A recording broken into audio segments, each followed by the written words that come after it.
Quando eu era mais novo, trabalhava como entregador de jornais e fazia entregas para uma senhora chamada Ana. Ela era muito velha e vivia só, por isso eu entrava em sua casa para entregar o jornal e ver como ela estava.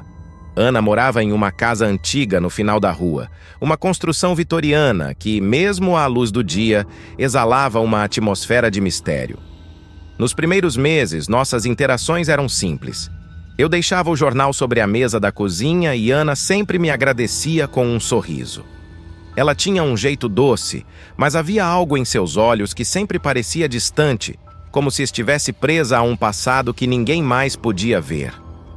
Era comum ela me oferecer biscoitos caseiros e um copo de leite, e eu aceitava para não parecer rude, embora a casa sempre tivesse um cheiro levemente mofado, como se o tempo ali tivesse parado. Certo dia, entrei e vi que ela estava dormindo na cama. Deixei o jornal sobre a mesa e saí, tentando não fazer barulho. No dia seguinte, ela também estava dormindo quando cheguei, e o jornal do dia anterior ainda estava intocado na mesa. Achei estranho, mas não queria ser invasivo. Talvez Ana estivesse apenas cansada ou doente. 2 dias depois, entrei e Ana estava acordada. Ela parecia mais animada do que nunca, com um brilho nos olhos que eu nunca tinha visto antes. "Estou tão feliz que você está aqui", ela disse, me abraçando. Senti um arrepio estranho, mas retribuí o abraço, sentindo uma tristeza inexplicável se infiltrar em meu coração. Na manhã seguinte, ao me aproximar da casa de Ana, notei que havia carros parados na frente. Policiais e paramédicos entravam e saíam da casa, e minha curiosidade se transformou em um nó no estômago. Aproximando-me, fui parado por um policial que me perguntou quem eu era. "Sou o entregador de jornais. Entrego para a senhora Ana", expliquei, tentando entender a situação. Ele olhou para mim com uma expressão séria. "Filho, sinto muito informar, mas a senhora Ana foi encontrada morta em sua cama. Pelos indícios, parece que ela faleceu há 3 ou 4 dias. Fiquei atordoado. "Isso não pode estar certo", eu disse, sentindo minha voz tremer. "Eu a vi ontem. Ela me abraçou, conversamos." O policial balançou a cabeça, parecendo compadecido. Às vezes, o choque da perda faz as pessoas imaginarem coisas, especialmente em lugares como este, com tanta história e energia. Eu sabia que não estava imaginando coisas. A sensação do abraço de Ana ainda estava fresca em minha mente. Decidi não insistir com o policial, mas minha mente fervilhava de perguntas sem respostas. Nos dias que se seguiram, tentei seguir minha rotina, mas a memória de Ana não me deixava em paz. As noites eram atormentadas por sonhos vívidos. Eu via Ana em sua casa, mas ela não estava sozinha. Outras figuras indistintas apareciam, sombras que se moviam pelos corredores e se mesclavam à escuridão. Eu acordava suando frio, sentindo que havia algo que precisava ser descoberto. Uma noite, após mais um pesadelo, resolvi voltar à casa de Ana. A casa estava vazia e escura, mas algo me impulsionava a entrar. Encontrei a porta destrancada e entrei, usando a lanterna do meu celular para iluminar o caminho. A casa parecia ainda mais opressiva à noite. Cada rangido e suspiro do vento parecia amplificado. Cheguei ao quarto de Ana, onde ela havia sido encontrada. A cama estava arrumada, como se ninguém tivesse dormido ali. Uma sensação de frio me envolveu, e de repente ouvi um sussurro fraco. "Obrigado." Girei a lanterna, procurando a fonte do som, e meu olhar caiu sobre uma antiga foto em uma moldura de prata sobre a cômoda. Era uma foto de Ana jovem, ao lado de um homem e uma criança. Havia um sorriso em seu rosto que eu nunca tinha visto pessoalmente. Ao lado da foto, uma pequena caixa de madeira. Abrindo a caixa, encontrei cartas antigas, todas endereçadas a Ana, de um homem chamado Edward. As cartas falavam de amor, promessas de um futuro juntos, mas algo parecia errado. A última carta era de um tom sombrio, falando sobre uma tragédia que os separou. Eu senti um arrepio quando percebi que a data da carta coincidia com o período em que Ana deveria ter morrido. Então ouvi novamente o sussurro. Ajude-me. Eu sabia que tinha que fazer algo, mas não sabia o quê. Resolvi investigar mais sobre Ana e sua família. Nos dias seguintes, pesquisei em arquivos públicos e conversei com vizinhos mais velhos. Descobri que Edward havia morrido em um acidente trágico pouco antes de seu casamento com Ana, e a criança na foto era seu filho, que também havia falecido jovem. Ana viveu sozinha desde então, presa em um ciclo de dor e tristeza, até sua própria morte. Mas parecia que ela não havia encontrado paz. A energia na casa, os sussurros, tudo indicava que algo estava ainda por resolver. Voltei à casa de Ana mais uma vez, levando comigo uma velha bússola que achei entre seus pertences. A bússola parecia importante, talvez um presente de Edward. Quando entrei no quarto, senti uma presença ao meu lado. Edward, sussurrei, segurando a bússola. Um vento frio passou por mim e a bússola começou a girar loucamente até parar, apontando para a parede oposta. Aproximando-me, percebi uma pequena rachadura na parede. Com esforço, consegui abrir um painel escondido, revelando um compartimento secreto. Dentro, havia um diário. Lendo o diário, descobri que Ana nunca superou a perda de Edward e seu filho. Suas últimas páginas eram cheias de desespero, mas também de amor eterno. Com lágrimas nos olhos, entendi que Ana precisava de alguém para ouvir sua história, para reconhecer sua dor e seu amor duradouro. No momento em que fechei o diário, senti uma paz envolver o quarto. O frio desapareceu, e pela primeira vez, a casa de Ana parecia tranquila. Saí de lá com a sensação de ter ajudado uma alma a encontrar a paz. Nunca mais tive pesadelos sobre Ana. De vez em quando passo pela casa, que agora está vazia e à venda, e sinto uma leve brisa, quase como um abraço de agradecimento. Segunda história: A Fazenda da Colina e seus segredos. A estrada de terra batida que conduzia à fazenda era conhecida pelos moradores locais, mas evitada à noite devido às histórias sombrias que a cercavam. A Fazenda da Colina, com sua casa imponente de 2 andares e estilo colonial, estava lá há gerações, envolta em mistérios e segredos. Diziam que a família original, composta por 12 filhos e seus pais, enfrentara um destino trágico. Os longos corredores da casa principal, construídos com tábuas de madeira que rangiam a cada passo, eram uma marca registrada do lugar. Cada um dos 12 filhos tinha seu próprio quarto, espalhados pelo 2º andar. Durante o dia, a casa parecia majestosa, mas à noite transformava-se em um labirinto de sombras e sons inquietantes. Os moradores mais antigos falavam sobre os barulhos estranhos que vinham da casa. Eram sons que iam além dos estalos normais de uma casa velha. Passos ecoando nos corredores vazios, sussurros indistintos e, ocasionalmente, o som distante de risadas infantis, mesmo quando não havia crianças por perto. Os cachorros da fazenda latiam incessantemente, como se vissem algo que os humanos não conseguiam. Estranhamente, os galos nunca cantavam ao amanhecer, como se estivessem sob algum tipo de encantamento. A história sombria da fazenda começou com o desaparecimento do coronel Manuel da Cosa, pai da família.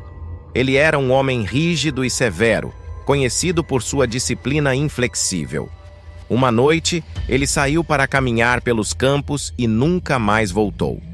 A mãe, agora sozinha com os 12 filhos, tentou manter a família unida, mas a tragédia não havia terminado. Pouco depois, os filhos começaram a desaparecer, um a um, sem deixar rastros. A mãe, consumida pelo desespero, isolou-se cada vez mais, até que um dia, ela também desapareceu. Os moradores locais acreditavam que algo maligno habitava a fazenda, uma presença que condenava todos que viviam lá. Com o passar dos anos, a fazenda foi vendida e revendida inúmeras vezes. Nenhuma família conseguia viver ali por muito tempo. Os novos proprietários sempre relatavam sensações de estar sendo observados. portas que se abriam e fechavam sozinhas, e a constante sensação de uma presença maligna. Os mais velhos da região sussurravam sobre uma maldição lançada pela mãe desesperada, que, em seu desespero e dor, teria invocado forças das trevas para tentar trazer seus filhos de volta. Mas, em vez disso, teria condenado suas almas a vagar eternamente pela fazenda, presas entre este mundo e o próximo. Décadas depois, a história da fazenda havia se tornado uma lenda local. Um senhor, conhecido por sua teimosia e gosto por bebidas alcoólicas, decidiu voltar à estrada que levava à fazenda após uma noite de bebedeira. Ele sabia dos relatos sinistros, mas sua curiosidade e o álcool o impulsionaram a seguir adiante. Dirigindo seu velho carro, ele quase não viu a figura que surgiu repentinamente na beira da estrada. Freou bruscamente e, quando os faróis iluminaram a pessoa, viu que era uma mulher linda. Curioso e atraído pela beleza dela, parou o carro e desceu, cambaleando um pouco. A mulher pediu um cigarro, mas ele não tinha nenhum. Começaram a conversar e ele se sentiu cada vez mais atraído por ela. Decidiu tentar beijá-la, mas quando se aproximou e tentou tocá-la, sentiu um arrepio. O corpo dela era assustadoramente magro, como se não houvesse carne, apenas ossos. Assustado, recuou um passo e olhou-a com mais atenção. A visão que teve a seguir fez seu coração quase parar. A mulher, outrora bela, agora era uma caveira envolta em trapos, com olhos vazios que pareciam observar sua alma. O senhor, em pânico, correu de volta para o carro e acelerou pela estrada, sem olhar para trás. Desde aquela noite, ele evitava a estrada a qualquer custo. Sua saúde começou a deteriorar rapidamente, e ele era atormentado por pesadelos constantes. Em seus sonhos, a mulher caveira o perseguia, rindo de sua desgraça e sussurrando promessas de dor eterna. Desesperado, começou a investigar a história da fazenda, na esperança de encontrar uma forma de se livrar da maldição que parecia agora pairar sobre ele. Visitou bibliotecas, conversou com os moradores antigos e até procurou ajuda de médiuns e padres. Todos lhe disseram a mesma coisa. A maldição só poderia ser quebrada se ele enfrentasse seus medos e retornasse à fazenda. Na noite de Halloween, armado com velas, crucifixos e coragem, ele voltou à estrada. O caminho parecia mais escuro e frio do que nunca. Ao chegar à fazenda, sentiu uma presença quase palpável de maldade. Entrou na casa, que agora estava em ruínas, e desceu até o porão, onde encontrou um velho altar, coberto de poeira e teias de aranha. Com as mãos tremendo, acendeu as velas e começou a rezar. Sentiu uma presença atrás de si, e quando se virou, viu a mulher caveira, agora cercada pelos espíritos dos 12 filhos, todos observando-o em silêncio. Com a voz embargada, pediu perdão e prometeu ajudar suas almas a encontrar paz. Enquanto rezava, uma brisa fria percorreu o porão, apagando as velas. Na escuridão, o senhor sentiu uma força invisível o envolver. Ele não sabia se estava sendo atacado ou se era uma manifestação da paz que ele esperava trazer para aquelas almas atormentadas. De repente, uma luz suave preencheu o porão, e ele viu as figuras espectrais começarem a se dissipar. A mulher caveira aproximou-se dele, não mais com uma expressão de terror, mas com algo que parecia gratidão. Ela tocou levemente seu ombro e ele sentiu um calor reconfortante. No momento em que a última figura desapareceu, o silêncio tomou conta do porão. O senhor sabia que algo profundo havia mudado.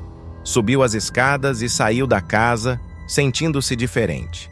O ar parecia mais leve, e pela primeira vez em anos, ele sentiu uma paz interior. Os moradores da região logo notaram as mudanças. Os cães pararam de latir incessantemente, e os galos finalmente cantaram ao amanhecer. A fazenda, antes evitada por todos, agora parecia apenas uma velha casa com uma história triste. A história da fazenda e seu fantasma virou lenda entre os moradores locais, uma advertência sobre os perigos de mexer com forças além da nossa compreensão.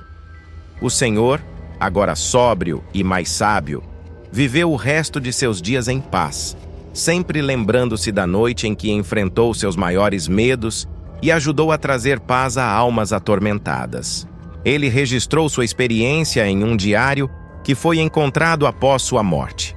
O diário tornou-se um documento valioso, estudado por historiadores e paranormais. As palavras dele ofereciam um vislumbre de um mundo além do nosso, um mundo onde os mortos ainda caminham e onde a esperança pode ser encontrada até nas situações mais desesperadoras.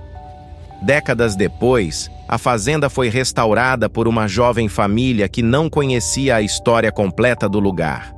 Eles ouviram rumores, mas não se deixaram assustar. Acreditavam que poderiam transformar a fazenda em um lugar de felicidade e amor. Na primeira noite, quando a família estava reunida ao redor da lareira, o pai ouviu um sussurro suave. Lembrou-se das histórias que havia ouvido, mas decidiu ignorá-las. Foi só quando os filhos começaram a falar sobre amigos invisíveis que ele percebeu que a história da fazenda ainda não havia terminado.